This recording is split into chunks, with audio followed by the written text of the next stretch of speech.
Karena kalau kita pikir-pikir ya, Israel dengan negara sekecil itu di tengah lautan Arab, itu kok bisa sih sebegitu powerfulnya gitu. Nah kan begitu kan, itu pertanyaan besar tuh sebenarnya kan. Jadi bangsa Arab itu sangat berdosa sekali terhadap konflik Palestina saat ini. Nanti kita bahas lah. Oke. Apakah kepentingan politik luar negeri itu sebanding dengan potensi perang yang mungkin sampai ke Indonesia? Atau bahkan menurut Mas, kayaknya nggak mungkin sampai di Indonesia? Ya, jadi potensi sampainya konflik ke tanah air kita ini, itu kalau kita menggunakan cara Hizbullah. Waduh. Dengan hanya menyuarakan kemerdekaan Palestina, itu bullshit sebenarnya. Dalam nih. Bullshit. Oke. Kenapa tuh Mas?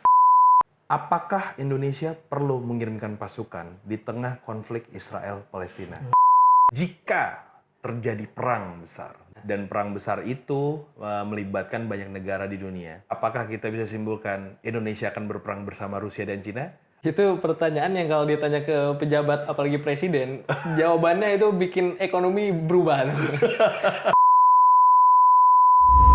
Assalamualaikum warahmatullahi wabarakatuh.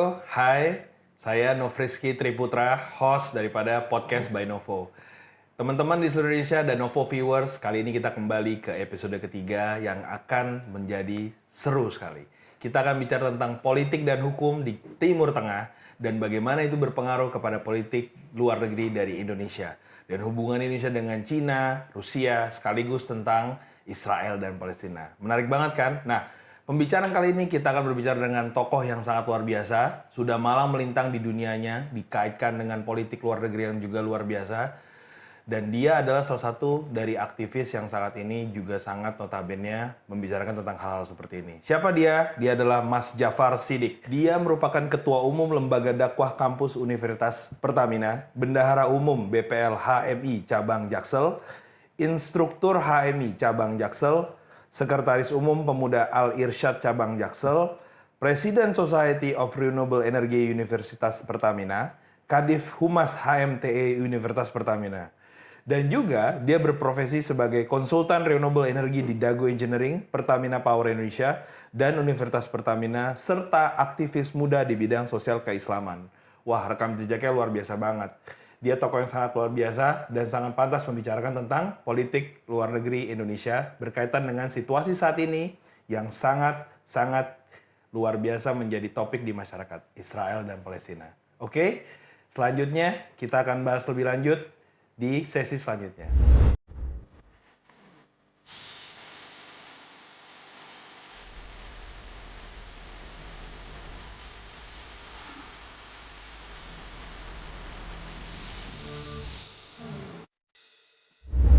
Oke, tadi saya udah jelasin sama teman-teman Novo di seluruh Indonesia, Novo viewers, siapa itu Mas Jafar.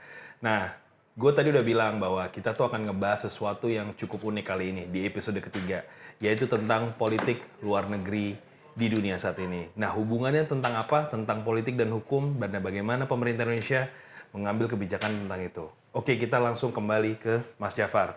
Jadi Mas Jafar, gimana nih? Kali ini kan gue tadi udah bilang bahwa kita tuh akan ngebahas tentang politik dan hukum di luar negeri dan hubungannya tentang Indonesia.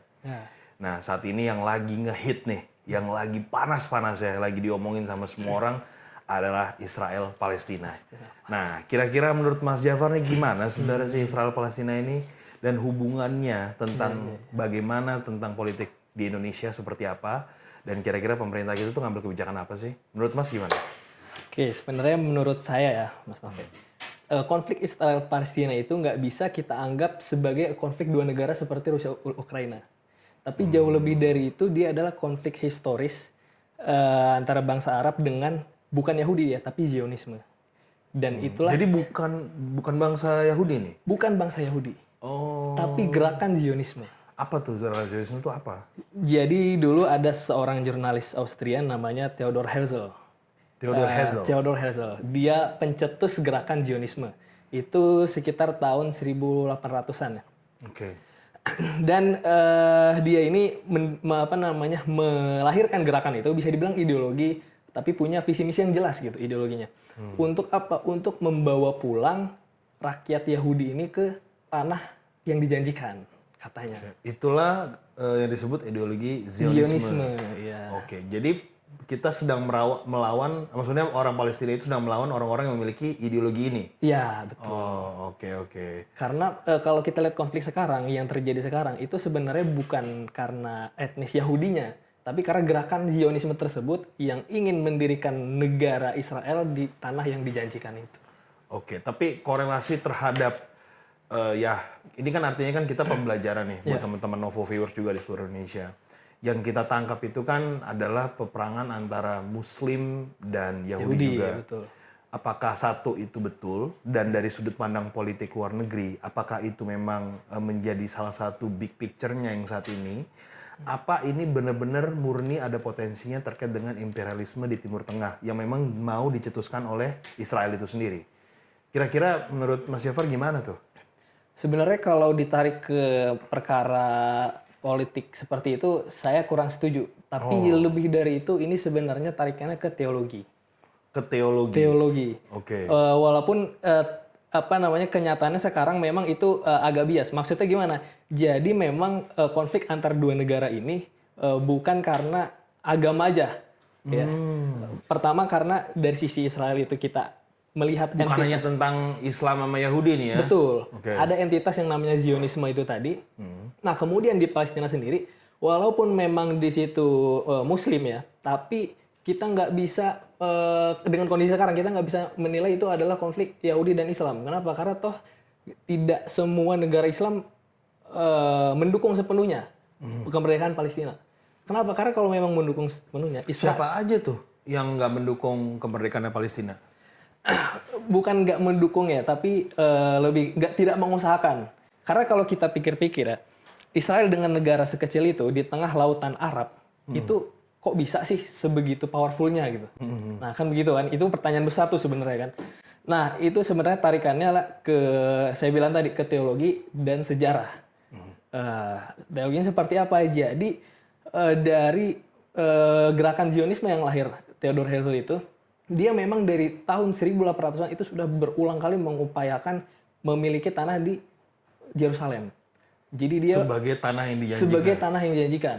Jadi beberapa kali dia menghampiri Kesultanan Utsmani saat itu, Ottoman, untuk meminta tanah dengan imbalan sekian kilogram emas dengan harta sebanyak apapun, tapi selalu ditolak oleh Sultan Utsmaniyah.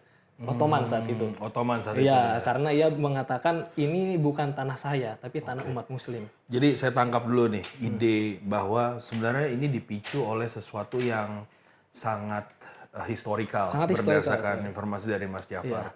Kita tahu betul bahwa peperangan itu bukan cerita kemarin, tapi ini cerita sudah lama sekali. Sudah lama sekali.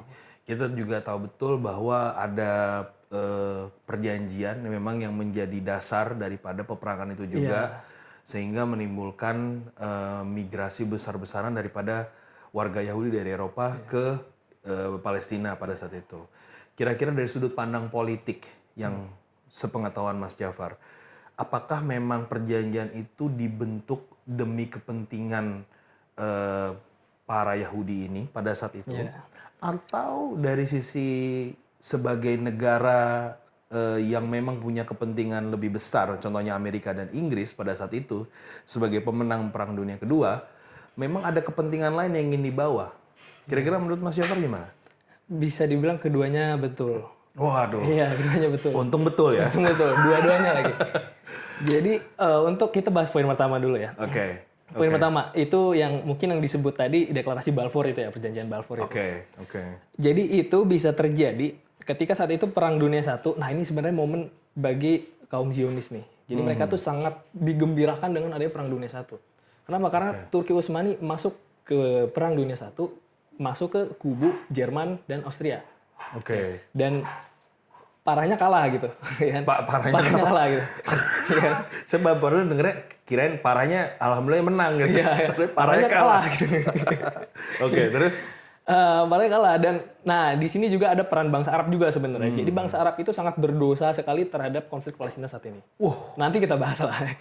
Tapi ini kita balik ke delta. Menarik nih, bangsa Arab berdosa terhadap konflik Palestina Israel. Waduh. Itu mungkin bisa di-note tuh nanti kita bahas. Saya tangkap dulu nih idenya. Terus. Nah, jadi dalam peperangan itu kan Turki Utsmani kalah nih. Singkat cerita kalah lah. Kalau diceritakan kan panjang tuh. Nah, disitulah ikut andilnya orang-orang Zionis melihat peluang itu. Oke. Jadi kebetulan orang-orang Zionis ini memang sangat menguasai perekonomian di Eropa dan Amerika. Oke. Dari perbankan, tuan tanah dan lain-lain kan sangat feodal dulu ya sebelum masa Renaissance. Dan Jadi ada kepentingan bisnis di ada situ, kepentingan bisnis juga. kapitalis di situ yang Betul. memang mau dijaga ya. iya, Oke. jadi dari kaum Zionis ini ingin memiliki tanah di situ dan kaum Eropa pun memiliki kepentingan politik juga. Oke. Oke, jadi ketemulah, nyambunglah kepentingan itu tuh antara Zionis tadi dengan Raja Inggris. Oke, Waktu itu Perdana Menteri Winston Churchill. Dia yang berperan besar bagi Inggris dalam Perang Dunia I tuh. Akhirnya sebelum itu ya, kita bahas dulu antara Inggris dan Prancis yang memang menang perang nih. Dia membuat perjanjian namanya Perjanjian Sykes-Picot. Apa tuh Mas? Sir Mark Sykes dari Inggris dan Picot dari Prancis. Oke. Mereka berdua ini ya bersekongkol lah ya untuk membagi-bagi wilayah tanah Arab. Suriah masuk jajahan Prancis, Irak masuk jajahan Inggris, Mesir Inggris. Bagi-bagi kue Bagi-bagi lah ya. kue, ya Bagi-bagi gitulah kue di politik lah ya. Iya. Nah, masuklah satu si Zionis ini nyempil ke Yerusalem, ke dalam kerajaan Inggris itu. Dia nyamperin, dia punya kepentingan segala macam dengan power finansial yang dia punya di Eropa. Dia akhirnya menyelipkan satu kepentingan tanah Yerusalem itu. Makanya setelah perjanjian Sykes-Picot ada deklarasi Balfour. Oke.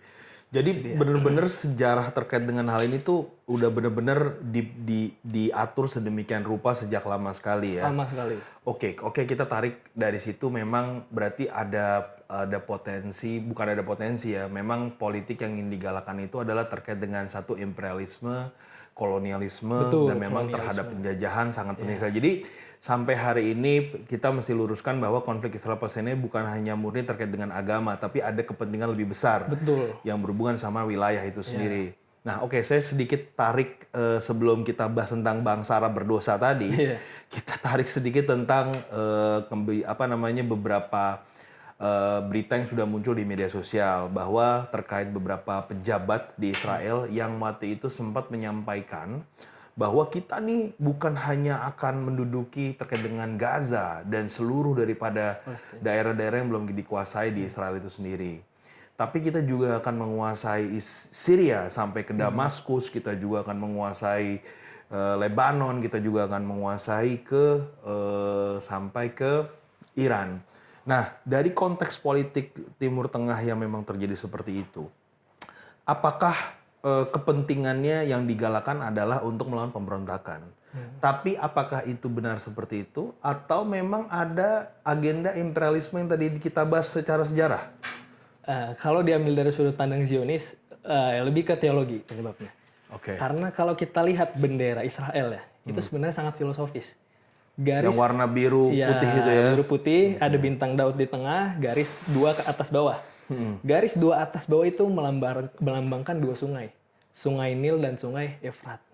Dan jadi di antaranya adalah kekuasaan Israel. Itulah yang disebut tanah yang dijanjikan. Itulah yang disebut tanah yang dijanjikan. Yang menurut mereka itu harus dikuasai menjadi negara Israel. Betul. Oke, jadi kita bisa simpulkan dalam jawaban Mas Jafar bahwa ini lebih ke arah bukan ingin menghancurkan atau melakukan perlawanan kepada para pemberontakan, tapi lebih ke arah imperialisme dan memang pendudukan wilayah-wilayah baru. Oke, dikaitkan dengan kepentingan politik dari segi Amerika sekarang, kita mau sedikit bahas. Kepentingan Amerika di Timur Tengah hanya bisa diakomodir melalui Israel. Betul. Oke. Tapi kita tahu betul bahwa Amerika itu sudah menarik dukungannya dari Afghanistan sebelumnya gitu loh. Kenapa dia perlu mencemplungkan kembali kepentingan dia ke Timur Tengah melalui peperangan dengan Israel ini? Apa yang ingin digain? Apa yang ingin dicapai oleh Biden sebenarnya? Atau kira-kira akan dihentikan oleh Trump di pemerintahan barunya? Menurut Mas Jafar gimana? Oke, kita bahas Afghanistannya dulu kali ya. Oke. 2001 invasi ke Afghanistan itu kan katanya deklarasinya itu dilandasi oleh peristiwa 9/11, ya kan? Ya. Amerika mendeklarasikan perang terhadap terorisme. Tapi sebenarnya jauh lebih dari itu, adalah yang pertama pengaruh kekuasaan di Timur Tengah. Yang jelas itu yaitu untuk mengalahkan Taliban yang saat itu menguasai Afghanistan. Jadi Taliban ini udah menang lawan Rusia. Yang di backup oleh Rusia juga. Justru Taliban perang dengan Rusia. Justru Taliban perang dengan Tahun Rusia. 70-an, iya. Kemudian dia menang, Rusia cabut. Taliban yang menguasai Afghanistan. Amerika mau, ya masih ada sisa perang dingin gitu. Kemudian juga mau, yaitu tadi memperkuat pengaruh di Timur Tengah. Dan juga satu lagi yang ketinggalan, sumber daya alam. Sumber daya alam Afghanistan. Ada tembaga, minyak terutama, dan gas juga di situ. Nah, masuk ke masanya Joe Biden 2021 kan, Joe Biden itu memutuskan penarikan pasukan dari Afghanistan. Karena alasannya sebenarnya complicated. Pertama karena sumber daya alamnya udah nggak kurang inilah buat menguntungkan buat Amerika. Kemudian juga pengaruhnya nggak sesignifikan di pusat Timur Tengah kayak di Suriah dan lain-lain gitu. Dan yang paling penting ada target yang jauh lebih besar, yaitu Rusia dan China yang sedang berkembang gitu. Jadi Amerika mau memfokuskan. Tapi dihadapkan dengan situasi ini, kenapa? Maksud saya kan dia kan sudah menarik diri. Lalu ketika dia mau masuk lagi ke konflik Timur Tengah melalui Israel, yang dia jelas tahu akan berdampak kepada ally-nya juga yang ada di sana, yang berpotensi. Kemarin kayak misalnya kita ambil contoh, ada satu berita ketika salah satu pangeran di Arab Saudi, saya nggak mau sebut namanya, salah satu pangeran di Arab Saudi yang memang mengatakan bahwa ini sudah masuk kategori genosida, yang dalam artian memang mengatakan bukan dalam konteks dukungan kepada Israel, tapi perlawanan kepada Israel, yang notabene secara politik luar negeri berhadapan dengan USA. Nah, maksud saya, what they could possibly gain dalam hal ini gitu loh. Apa dia memang dalam artian ada keuntungan, nanti ketika Israel masuk ke Syria, mungkin ada bagian Syria yang biasa gue kuasai juga, atau seperti apa? Apakah punya agenda yang sama dalam konteks imperialisme, atau pure hanya dukungan politik dan militarisme? Nah, ini pertanyaan yang sangat kita tunggu nih jawabannya. Sebenarnya ini, kita sebelumnya mau nambahin juga sedikit tentang penarikan dari Afghanistan itu, pasukan dari Afghanistan. Karena memang Taliban ini, ya kasusnya persis kayak perang Vietnam. Nah, jadi memang nggak bisa dikalahkan tuh Taliban itu. Jadi kalau ada statement Amerika nggak pernah kalah perang tuh, kalah di Vietnam. Bohong ya? Bohong, kalah di Vietnam, kalah lagi di Afghanistan. Teman-teman, bohong. Kemudian balik lagi ke Israel. Jadi kan memang kita lihat tadi bahwa agenda utamanya adalah Zionisme yang ingin menguasai wilayah dari Sungai Efrat sampai Sungai Tigris itu tadi kan. Nah, kemudian peran Amerika di situ di mana? Kalau kita lihat di sini, memang Amerika ini nggak bisa kita pisahkan dari entitas Zionisme itu tadi, karena mayoritas parlemen di Amerika itu Yahudi. Jadi konsep Zionis itu sudah melekat di dalam Amerika ya. Dalam Amerika gitu. Jadi mungkin Trump juga akan melanjutkan apa yang sudah dilakukan oleh Biden dalam konteks politik luar negerinya. Bukan meninggalkannya ya. Pasti gitu. Jadi Jadi Yahudi itu 1% doang dari dunia ini, tapi dia menguasai dunia ini gitu. Iya. Itu ide yang maksudnya itu perspektif yang menurut saya sangat penting banget. Nah, sebelum kita lanjutkan pembicaraan kita, saya ingin tarik garis benang merah nih ke politik Timur Tengah. Kita tahu banget bahwa satu negara Indonesia ini benci banget sama Israel. Nggak usah saya tanya bagian manapun. Tapi yang ingin saya tanyakan ke Mas Jafar, dalam konteks politik luar negeri yang jauh lebih besar, geopolitik yang lebih besar, terhadap kebijakan luar negeri Indonesia di Timur Tengah, yang kita tahu berhubungan dengan banyak hal, dari negara-negara koalisi Liga Arab, lalu terkait juga negara-negara Arab yang lain, misalnya kemarin seperti Pak Prabowo ke Mesir. Nah, sikap yang diambil dalam hal ini masih dalam konteks diplomasi terus. Nah, menurut Mas Jafar, pertanyaan pentingnya nih, yang mungkin kita akan jawab setelah ini. Apakah Indonesia perlu mengirimkan pasukan di tengah konflik Israel-Palestina? Oke, sebelum jawab itu, kita akan kembali setelah break yang satu ini. Nah, kita kembali lagi setelah break. Jadi tadi gue udah nanya, perlu nggak Pak Prabowo dan Mas Gibran ini ngirim pasukan ke Israel untuk membantu Palestina dan mengatasi konflik di sana? Kira-kira perlu nggak sih? Atau kita berangkat nih Mas? Aduh, ini pembahasannya berat dan nggak bisa langsung jawab perlu atau nggak sebenarnya. Oke. Tapi Gimana, boleh lah, gimana, tapi gimana? boleh lah partanya. Jadi sebenarnya kalau kita bicara penyelesaian konflik di Timur Tengah, terutama Israel dan Palestina, dengan hanya menyuarakan kemerdekaan Palestina, itu bullshit sebenarnya. Dalam nih. Bullshit Oke. sebenarnya. Kenapa tuh Mas? Karena sangat complicated memang konflik di Timur Tengah itu dan nggak akan bisa selesai dengan kemerdekaan Palestina. Dan untuk menuju merdeka pun perlu ada banyak puzzle yang harus disusun, banyak problem solving yang lain sebelum menuju kemerdekaan itu. Makanya kenapa kemerdekaan Palestina itu yang disuarakan saja itu bullshit sebenarnya. Tapi perlu apa gitu tidak nih? Bisa jadi perlu. Bisa jadi perlu Bisa ya? jadi perlu begitu. Perlunya dalam apa? Dalam konteks menjaga perdamaian dengan apa? Dengan United Nation misal. Oke, jadi perlu dalam artian sebagai bagian dari pasukan perdamaian Betul. United Nation. Oke. Betul. Soalnya kan kita juga tahu di sana itu kemarin dan itu juga terlihat di media sosial yang ramai di mana-mana bahwa bahkan penjaga perdamaian pun juga diserang oleh daripada pasukan IDF kan. Kita tahu semua itu kan. Iya, apalagi kita di dalam pembukaan UUD kita yang nggak bisa dirubah itu kan ya penjajahan di atas dunia ini harus dihapuskan. Bukan di Indonesia ya? Bukan di Indonesia Di saja. dunia ya? Di dunia. Makanya luar negeri kita kan bebas dan aktif dalam menghapuskan penjajahan itu dia.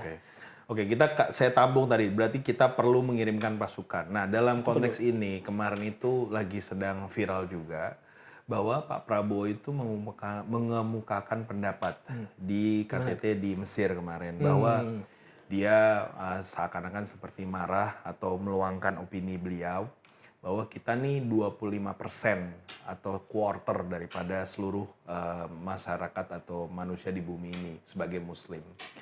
Nah, di satu sisi dia juga sampai dia meminta maaf. Seharusnya kita ini lebih aktif dalam membawa perdamaian di Timur Tengah. Nah, dari konteks yang sudah Mas sampaikan tadi, menurut Mas urgensi daripada Pak Prabowo mengambil sikap lebih keras terhadap konflik politik Israel dan Palestina ini seperti apa kira-kira? Sebenarnya memang perlu dan memang sudah waktunya untuk jauh lebih keras. Wah, Iya. nggak boleh lembut-lembut lagi Nggak ya? boleh lembut-lembut lagi. Oke, siap. Karena ya memang eskalasinya juga sudah cukup parah sangat luar biasa kan kalau kita lihat sekarang. Sudah dikonsider sebagai genosida ya? Betul, dan nggak hanya dengan pengiriman pasukan aja, jadi dengan dua cara gitu, dengan diplomasi dan juga dengan ya kekuatan militer itu tadi gitu. Nah, kekuatan diplomasinya dengan apa? Kenapa tadi saya bilang menyuarakan kemerdekaan itu bullshit? Karena memang jauh lebih penting di step awal itu dengan apa? Dengan persatuan negara-negara Arab. Oke. Itu jauh lebih konkret. Itu berarti idea yang coba dibangun Pak Prabowo kemarin di Mesir itu sangat baik sekali Sangat ya? baik dan Harusnya kita tuh emang seperti itu ya? betul. Jadi di luar kita mengirimkan pasukan bersama UN tadi, perjuangan diplomatis juga sangat dibutuhkan.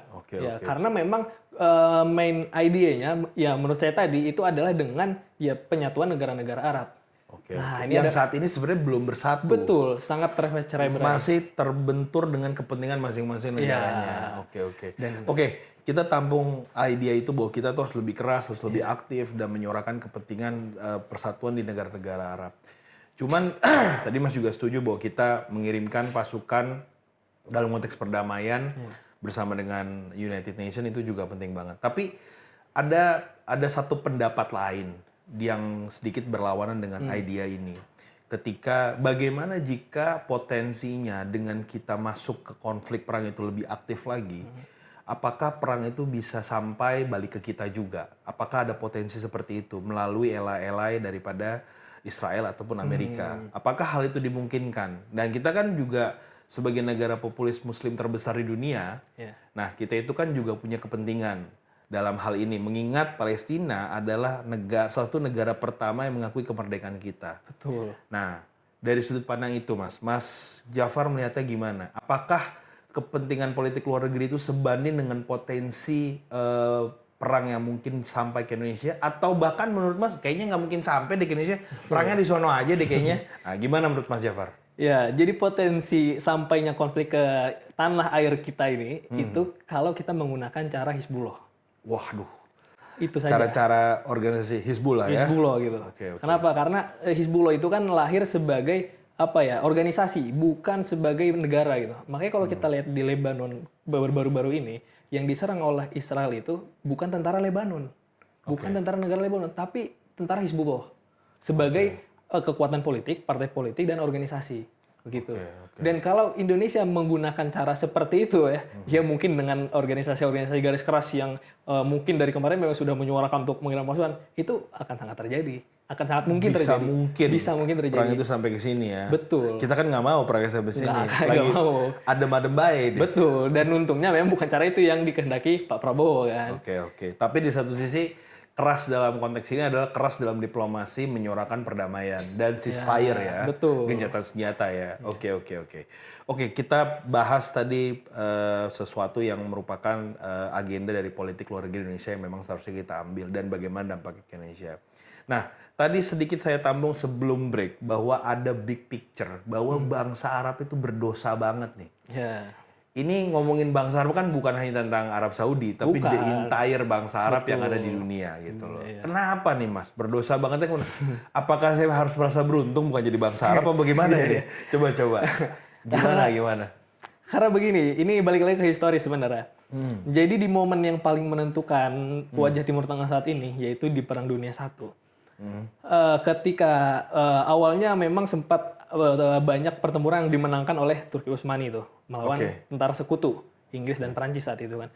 Tapi setelah tahun 1916 menuju tahun 1918 di akhir perang itu mulai ada serangan balik.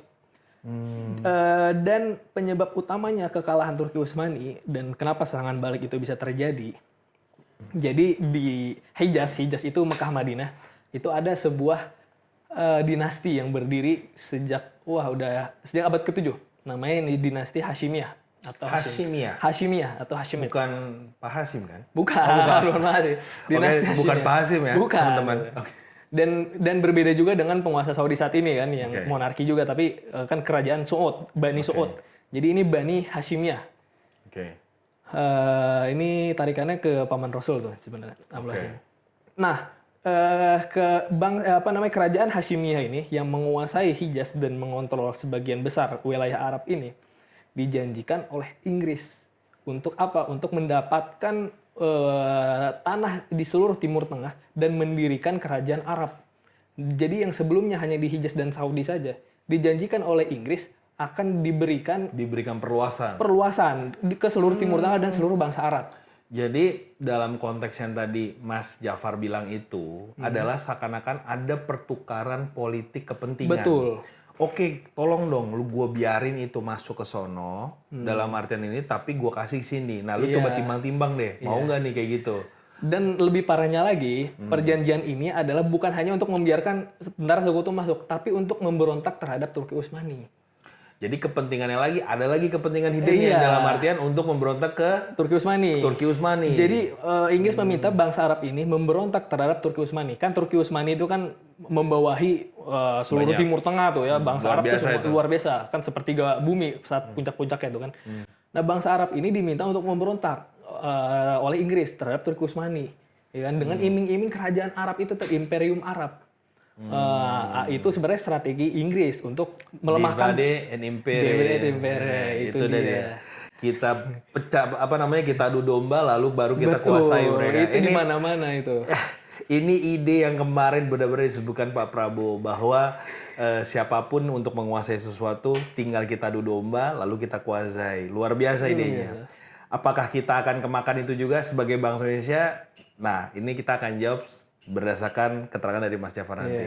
Nah, selanjutnya nih Mas Jafar, saya pengen tahu nih bahwa kita tarik sedikit masuk ke ke politik Indonesia. Bahwa kita kan sebagai negara Muslim terbesar di dunia itu kepentingannya tidak lain adalah menjaga konteks dari segi mau tidak mau kita harus bicara ada elemen agama di situ. Nah, sebagai bangsa yang besar yang mempunyai elemen agama yang sangat tinggi, kepentingan-kepentingan yang dibawa juga adalah kepentingan menjaga ukhuwah Islamiyah. Betul. Dalam hal ini adalah Muslim seluruh Indonesia. Muslim di seluruh dunia. Nah, tapi dalam situasi geopolitik yang saat ini terjadi, kita tahu bahwa saat ini para pemangku kepentingan negara-negara superpower, misalnya contohnya seperti Rusia dan China, itu sangat tidak setuju terhadap tindakan Amerika, yang notabene bukan merupakan negara Muslim. Nah, jadi saya mau tahu nih sedikit tentang hal tersebut. Dari konteks ini, apakah menurut Mas Jafar ke depannya kita akan bersekutu lebih banyak dengan Cina dan Rusia dibandingkan dengan Amerika karena kepentingan di politik Timur Tengah atau tidak? Menurut Mas Jafar gimana? Wah, gokil ya pertanyaannya ya. Oke. Sebenarnya ini bisa dijawab dengan kondisi akhir zaman yang digambarkan oleh Rasul atau kita dengan ya kondisi geopolitik saat ini. Gitu. Pendekatan politik praktis geopolitik saat ini. Oke. Coba kita Dengan jawab itu, nih keduanya nih. Gimana menurut Mas Jafar?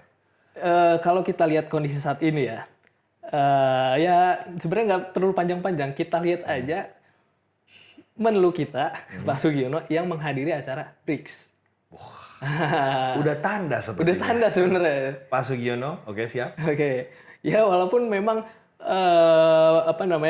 konsep prinsip luar negeri kita kan bebas dan aktif kan. Nah itu dibawa juga oleh Pak Sugiono, bebas dan aktif dalam menyuarakan perdamaian dan itu saat saat diwawancari mengapa menghadiri BRICS itu ya beliau menyebutkan seperti itu gitu. Menafsirkan sendiri bebas dan aktif itu. Jadi maksud Mas Jafar adalah dengan kehadiran Pak Sugiono di dalam acara BRICS tersebut yang notabene adalah berseberangan dengan kepentingan Amerika dan Israel saat ini adalah bentuk sikap politik luar negeri kita atas konflik yang sedang berlangsung. Itu maksud Mas? Iya, jadi sebenarnya ini juga didasari oleh konflik terus-menerus yang ada di Israel-Palestina sebenarnya ya. Jadi kalau dilihat kepentingan jauh lebih besar sebenarnya ya memang kita jauh lebih ideal, jauh lebih berat memang dan jauh lebih ideal dan jauh lebih ya cari aman lah ya. Memang dari dulu itu kan kita selalu ada di poros ketiga ya kan. Ya dengan KTT, kemudian ya yang sifat politik Soekarno saat dulu lah. Gitu. Oke. Jadi memang itu jauh lebih nyaman, lebih aman dan sebenarnya itu jauh lebih ideal. Namun melihat kondisi sekarang di Timur Tengah dan konflik yang tidak terus-menerus dan tidak ada habisnya ini, jadi sepertinya akan jauh lebih mudah menyelesaikannya dengan apa ya? Dengan langkah-langkah yang diambil oleh pemerintah saat ini gitu dengan. Jadi dalam artian seperti ini adalah walaupun Pak Sugiono dan Menteri Luar Negeri kita sebelumnya Bu Retno dua orang yang dengan pandangan dan perspektif yang pasti tidak mungkin sama ya, punya kepentingan masing-masing, tapi cara mereka untuk meresolve permasalahan ini masih menggunakan pendekatan yang sama, yaitu adalah persuasif. Politik luar negeri persuasif dalam mencapai kepentingan ceasefire itu atau gencatan senjata di sana. Yang dalam hal ini pendekatannya juga bisa dengan masuk ke dalam BRICS bersama China dan Rusia yang selalu menggalakkan perdamaian di sana. Karena dari sisi ini kita sangat melihat sekali, ketara sekali bahwa kita itu sepertinya lebih berat kepada mereka. Dan di sidang PBB pun mereka yang selalu menyuarakan untuk perdamaian dan ceasefire. Sikap ini menurut Mas Jafar, apakah murni dilandasi karena kepentingan perdamaian di Timur Tengah atau hanya ingin berbeda sikap dengan Amerika? Sebagai tiga negara superpower saat ini di dunia. Menurut Mas Jafar gimana? Jadi kalau kita lihat sebenarnya memang urgensi terbesarnya itu. Urgensi terbesar melihat kondisi Pokoknya internasional. Amerika di mana saya nggak ikut. Pokoknya saya ngambil posisi yang berlawanan sama Amerika gitu. Enggak. Karena kalau kita lihat itu kocak loh. Tapi di satu sisi statement yang menurut saya kita perlu bahas ya. Iya, itu saya. Cuma kalau dibilang begitu sebenarnya enggak juga sih. Karena memang ya kalau kita berkaca dari zaman Orde Baru, justru kita sangat mesra sekali kan dengan US kan. Dengan US. Iya kan, cukup mesra kan dibandingkan dengan zaman Orde Baru gitu. Jadi memang kalau lihat secara sejarah itu juga tapi kan nggak selalu bertentangan. China baru jadi superpower baru berapa dua dekade terakhir. Iya, itu Rusia dia. udah lama. Jadi ya kan? jadi sebenarnya langkah yang diambil itu sebenarnya bukan untuk berkonfrontasi dengan US saja gitu. Bukan US di mana gue di sebelah enggak. Tapi karena ia melihat situasi sekarang bahwa ya perekonomian ini disuplai oleh perekonomian di Indonesia ini banyak berkembang karena infrastruktur dari negara tirai bambu tersebut gitu. Ya kan, dari negara superpower yang baru lahir ini gitu. Dan memang ya jauh lebih benefit lah bagi perekonomian Indonesia gitu kalau memang berpihak ke sana gitu. Oke. Oke, jadi kita akan masuk ke pertanyaan yang menurut saya cukup penting. Kalau misalnya nih, karena tadi kita udah bahas Cina, Rusia, Israel, dengan Palestina, semua Amerika, segala macam. Jika terjadi perang besar, kita nggak tahu perang kapan, bagaimana perang kita nggak tahu. Tapi jika terjadi perang besar ya, dan perang besar itu melibatkan banyak negara di dunia, berarti apakah kita bisa simpulkan Indonesia akan berperang bersama Rusia dan Cina? Sebentar, kita tunggu jawabannya abis break kali ini. Thank you guys. Nah, tadi kita sebelum break udah nanya. Jadi kalau kita perang, misal, lalu kita tuh ngambil sikap di mana? Kita akan perang bersama Cina dan Rusia, atau pihak lain nih kita merapat nih? Kira-kira gimana Mas Jafar? Menurut saya ini pertanyaan yang sangat berat banget. Karena sikap yang sangat penting dalam konteks kontestasi politik konflik. Nah, menurut Mas Jafar gimana, Mas? Itu pertanyaan yang kalau ditanya ke pejabat, apalagi presiden, jawabannya itu bikin ekonomi berubah. Ekonomi politik semua berubah itu kalau dijawabnya. Makanya pasti nggak ada yang berani jawab tuh. Oke, gimana? Cuma kalau menurut saya sendiri ya. Iya. Secara kalau kita lihat untung-untungannya aja deh, nggak usah kita ngebahas Untung rugi ya. untung rugi aja lah gitu, Oke. nggak usah bahas terlalu kompleks. Ya pasti kita akan masuk ke persekutuan Rusia China gitu. Kenapa, Mas Jafar? Kenapa kita masuk ke persekutuan Cina dan Rusia? Indonesia. Jadi ini kita lihat dari identitas masyarakat kita yang mayoritas Muslim, yang memang sangat menghendaki kemerdekaan Palestina. Itu sebenarnya udah jadi alasan yang cukup kuat. Pertama tuh. Nah, kemudian yang kedua, memang kalau kita lihat dari secara ekonomi ya, jauh lebih ekonomis berperang dengan kubu tersebut. Kenapa? Karena secara geografis, pertama, geografis ya, secara geografis. Terus kedua juga ya kita ini perekonomian kita memang banyak disokong oleh negara tirai bambu gitu. Saat ini ya? Saat ini gitu. Jadi mau nggak mau kita punya keterikatan lah dengan negara tersebut. Mungkin bahasa lebih tepatnya ketergantungan. Ketergantungan itu bahasa halus aja keterikatan. Dihalusin gitu. Tapi bahasa beratnya ketergantungan. Ketergantungan. Sangat bergantung kita. Itu. Jadi ya ada hutang politik iya. Kemudian didukung lagi dengan identitas masyarakat kita gitu. Dan ada juga utang bisnis juga. Ya, dan juga faktor geografis juga gitu. Kan jauh-jauh kalau kita ikut sama Rusia kan sama Amerika kan kita nyebrang ke Pasifik dulu tuh kan. Langsung dicerang sama Cina dari atas. Kalah lagi lah. Jadi dari sisi geopolitik, dari sisi geografis, dari sisi kepentingan bisnis, kepentingan politik. Ya memang kita selama hampir 10 hingga 15 tahun terakhir, khususnya di pemerintahan Pak Jokowi sebelumnya, kita lebih mendekat kepada Cina ya. Betul. Nah, tapi dari sisi saya agak bergeser sedikit nih dari sisi tadi ya. Artinya kita sudah jelas sikap kita mungkin akan lebih berat ke sana dalam konteks politik luar negeri. Tapi saya ambil satu patronan sedikit hal memang di luar konteks politik luar negeri tadi. Yang saya mau mempertanyakan apakah ada dampaknya ke arah situ. Karena kan kemarin kita tahu banget bahwa dari segi bisnis ada Elon Musk dan ada Tim Cook yang datang tapi sedikit ragu untuk investasi ke kita. Apakah konteks politik apakah konteks keputusan bisnis yang mereka ambil tersebut ada kaitannya dengan potensi politik luar negeri yang kita ambil dengan dekatnya kita dengan negara tirai bambu dan Rusia tersebut? Menurut Mas Jafar gimana? Apakah ada korelasinya di antara dua hubungan yang sebenarnya cukup jauh ya?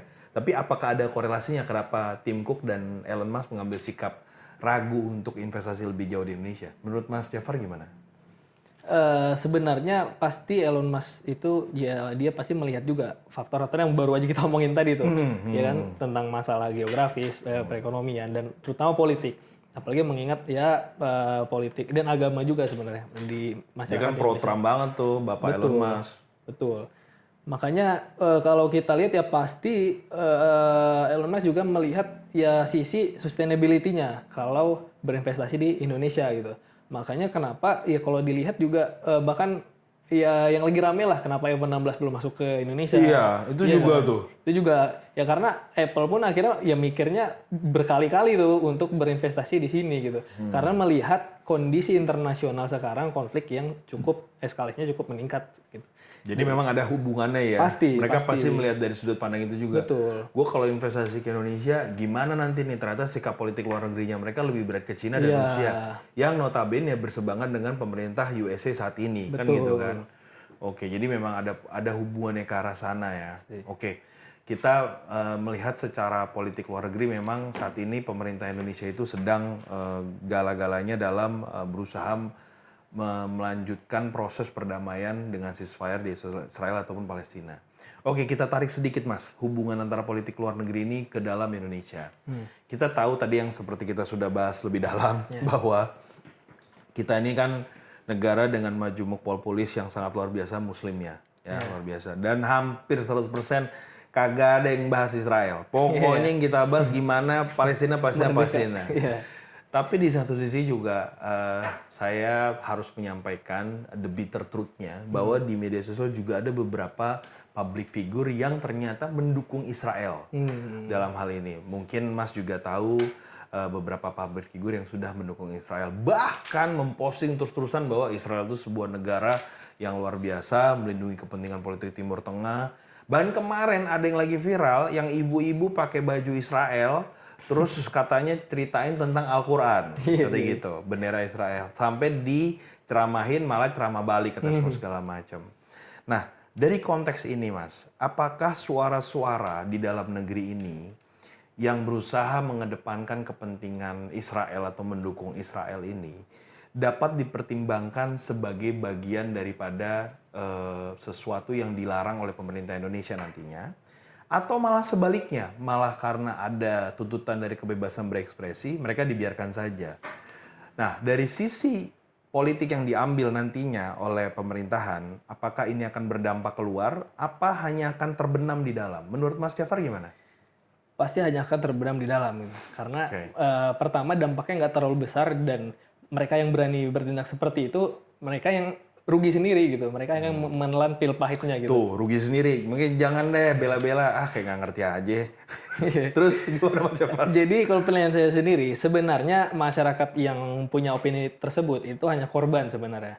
Korban dari apa? Salah pendapat ya? Betul. Kenapa? Karena aktor-aktor ini pertama bukan ahlinya dan kedua, ini sebenarnya alasan utamanya. Karena aktor-aktor ini sebenarnya ada dan diciptakan untuk mengcounter narasi-narasi Islam fanatik. Iya, bukan. Islam fanatik. Islam fanatik. Oh, Islam fanatik. Betul. Oke. Jadi sebenarnya aktor-aktor ini muncul untuk mengcounter narasi-narasi Islam fanatik dan ya taklid lah sebutannya, begitu. Yang identik dengan Islam itu adalah ekstremis. Betul. Sebenarnya untuk mengcounter narasi-narasi tersebut. Nah, kemudian karena kebetulan lagi rame konflik di Palestina itu yang lagi dibahas di mana-mana, akhirnya mereka pun ikut bersuara tentang hal itu gitu. Jadi sebenarnya mereka juga nggak ngerti-ngerti amat gitu, dan mereka juga nggak punya kepentingan apa-apa. Udah nggak ngerti, ngomongnya banyak lagi. Itu lagi. terus Pak Jabar. Jadi padahal juga mereka ini nggak, sebenarnya kalau dilihat kepentingan nggak ada, keuntungan juga nggak ada gitu. Tapi karena mereka sudah terlanjur berada di posisi itu untuk Jadi mereka harus melanjutkan. Betul. Jadi mereka harus melanjutkan narasi-narasi untuk mengeksekusi itu. Ya. Oke. Jadi kesimpulannya adalah bahwa orang-orang ini juga tidak akan terlalu banyak didengar dan akan dibiarkan seperti itu saja karena menghormati kebebasan pendapat ya sudahlah kan gitu ya. Cuman kan dalam arti sini kan kita tahu sendiri Mas Jafar bahwa di Indonesia ini kan kemajemukan Islam kita ini atau kemajemukan Muslim di Indonesia ini kan dengan berbagai macam pola pikir dan perspektif yang berbeda-beda. Apakah dengan tindakan-tindakan seperti itu yang tadi arah politiknya berbeda, menurut Mas Jafar ada indikasi akan menciptakan Islam ekstremis di tubuh Indonesia sendiri karena orang Indonesia atau pemerintah Indonesia belum mengambil sikap yang memang diharapkan. Jadi apakah itu bisa menimbulkan orang-orang dengan politik atau pemahaman yang berbeda sehingga mengambil sikap yang sangat ekstremis? Menurut Mas Jafar gimana? Perlu nggak kita antisipasi hal tersebut? Nah, kalau antisipasi ya sebenarnya tergantung dari kondisi sih. Tapi kalau kita lihat sekarang ya, sebenarnya gerakan-gerakan seperti itu nggak akan ada lagi dan nggak akan besar lagi. Kenapa? Karena gerakan-gerakan seperti itu pasti terstruktur dan sistematis. Kayak lagi ngomongin pemilu. Tapi nggak masif ini, nggak masif. Okay. Karena nggak akan banyak nih orang-orang itu. Oke. Jadi terstruktur dan sistematis pasti. Dan itu sudah dibuktikan secara historis ya, mulai dari dari zaman Orde Lama kan ada DITII, kemudian bahkan baru-baru ini ya tahun 2000-an lah kan dengan peristiwa bom Bali dan lain sebagainya, itu kan DI dan Jamaah Islamiyah itu kan semuanya pertama harus terstruktur dan harus sistematis. Dan ada aktor besar di belakangnya, ya kita sebut saja Al-Qaeda lah gitu. Nah, sedangkan gerakan-gerakan seperti itu di Indonesia ini pertama sudah nggak laku, dan kedua memang sudah berpikirnya modern ya, iya, para orang masyarakat Islam ini, ya, luar biasa ya. apalagi dengan sosmed yang makin berkembang Luar saat biasa. ini, luar biasa kan. Bisa berpikir lebih baik gitu. Iya, jadi pemikirannya jadi nggak mudah terdoktrin lah. Karena gerakan-gerakan seperti itu mainnya tuh dengan brainwash gitu. Mainnya dengan brainwash pasti tuh. Dan ya sekarang udah nggak laku lah, nggak bisa dipraktikkan lagi saat ini. Gitu. Jadi kesimpulan akhir dari diskusi kita ini adalah bahwa pertama Indonesia itu tidak mudah untuk diadu domba dan dipecah. Betul. Kepentingan politik kita sejalan dengan kepentingan Islam yang damai. Dan sikap pemerintah itu adalah ingin selalu mengedepankan perdamaian di Timur Tengah. Dan terakhir, mungkin pertanyaan dari saya untuk mengonklusikan pembicaraan ini, kira-kira nih, jika nanti ternyata politik luar negeri yang akan dibawa oleh para pemangku jabatan ke dunia luar, ke Timur Tengah, ke Amerika, ke Rusia, ke Cina, itu adalah politik yang memang dalam artian untuk mencapai perdamaian ini ternyata tidak berhasil. Kira-kira menurut Mas Jafar, apakah penerus Pak Prabowo nanti atau Pak Prabowo di kloter kedua, di term kedua, akan mengambil sikap yang sama dengan Pak Prabowo yang sekarang, atau pengganti Pak Prabowo akan mengambil sikap yang sama? Karena ini penting. Kita melihat keberlanjutan daripada kebijakan luar negeri kita 10 tahun ke depan. Terakhir, menurut Pak Jafar gimana? Kalau dibilang akan sama, yang pasti enggak. Pasti enggak, karena sangat dinamis pergerakan geopolitik internasional saat ini, sangat dinamis gitu. Ya bahkan ya kita lihat saja baru-baru ini kan terjadi penggulingan rezim Suriah kan, Bashar al-Assad. Dan ya banyaklah peristiwa-peristiwa lain yang memang sangat dinamis. Jadi perubahan-perubahan sosial dan politik yang terjadi di seluruh dunia itu pasti akan sangat berdampak kepada keputusan dan sikap yang diambil oleh pemerintah atau presiden di kemudian hari gitu. Jadi keputusan yang diambil Pak Prabowo saat ini, kalaupun ternyata nantinya tidak berhasil, pasti akan mengambil langkah lain yang dirasa lebih efektif atau ya lebih relevan dengan kondisi yang dinamis itu tadi. Gitu. Dan yang melanjutkannya juga belum tentu mengambil langkah yang sama, bisa juga berbeda. Atau Pak Prabowo mengambil sikap, jika menjadi presiden di periode kedua akan mengambil sikap yang berbeda, karena di awal sudah tidak pas sehingga dia mengambil pendekatan yang berbeda. Gitu. Betul. Oke. Tapi sebenarnya perubahannya bukan karena bukan karena hasil, misal ini belum terjadi, belum tercapai dan sebagainya, itu akhirnya berubah. Tapi ya itu lebih memperhatikan faktor-faktor yang kejadian-kejadian yang terjadi di dunia internasional gitu. Terutama perubahan sosial politik itu tadi. Mantap banget Mas Jafar.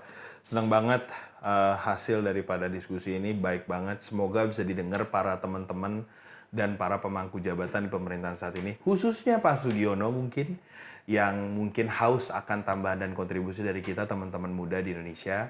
Seperti yang saya selalu sampaikan di episode sebelumnya, kalau politik itu seperti air.